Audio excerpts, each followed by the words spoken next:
makes us feel a little bit, like we don't have that foundational group that we can like tether to try to get further in life. We're trying to align ourselves with white supremacy and to be able to get ahead, and we need you guys to do that. And if you delineate, then we lose that. Imagine if you were applying for a job and it said FBA Black and then African as one of the things you can select. We wouldn't want that. We would want it to continuously say Black, because we can get the benefits of DEI. We get the benefits of things that Black Americans fought for back in the day, even though we didn't really fight for anything because we're just now getting here. That's why we don't like the delineation aspect of it.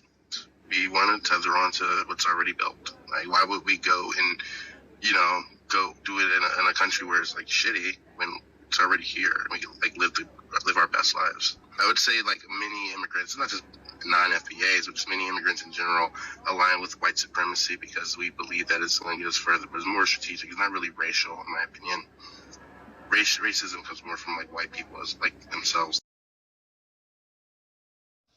Okay, thank you for sending me that video. This is a West African and the name of this video is West African Admits to Tether Agenda. And he's right. What he's saying is right. They are coming here, and this is not for the folks who are in their homelands or in their countries doing what they do, thriving, surviving, whatever it might be. It's the ones who come here, and they are completely focused on not having us identify who we are. But they do make the distinction there with who they are. You see it all the time, with the flags. Everybody says who they are, right? I am a Jamaican. Right, Jamaican flag. I am a Haitian. I am Ugandan or whatever. Whatever the flags, right? People show who they are and they make it very known. When we want to be distinctive, because we are a distinctive people, it's a problem. And this is precisely why, because they have benefited from us being flat. They've benefited from the confusion of us being, just a generic, open source type of Black. And they've had gains.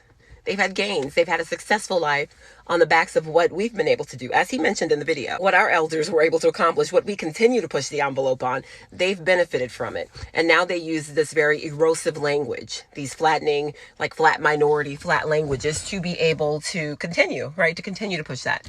So he ain't wrong. He's not lying. But the issue is delineation is causing angst because it's making us be very specific. It's drawing a line in the sand. It's putting a boundary there that wasn't there before. And more people are waking up to it. Like once you start to awaken, you don't go back to sleep. More of us that wake up to this from our lineage, we won't be going back there. And they see that. So they're doing everything that they can to maintain the current situation because it's not helpful for them to say, oh yes, those are the Black Americans and we are the Nigerians, right? They want to say that we're just all the same. And yet, you have people start to kind of creep into what we've done historically and say that they were there too. But you have this person admitting, no, we know we weren't. We're just taking advantage of it. So we're continuing to wake up. And like I said, I love to see us like snap out of the fog that was given to us through things like Pan-Africanism and through weaponizing our compassion. Weaponizing the fact that we have a level of humanity that we want to help. And they come over here and they expect that. And now that we're saying, oh, we're going to sit this one out. This is not for us. This is actually harmful to us. It's hate. It's xenophobia. Like, come on, guys. But I'm glad that this person made the video because it did capture like a candid moment, right? It captured what they really feel. And the more we awaken to the reality that we're living in, the better we will be. I think it's really important for us to also focus on who we actually are and continue to do that work. Continue to wake people up in our lineage and continue to delineate. And it's some long overdue straightening. And for people who feel that it's hateful, who feel that what we're doing is xenophobic, we don't care. We don't care because we know it's not. We know that you know what time it is and it's bothering you. That's why you see people in our face all the time now. They have something to say about this. They want to weigh in. They want to say us. You know, like the Godfrey character. Yeah, we were right there with you. We're black too. We marched.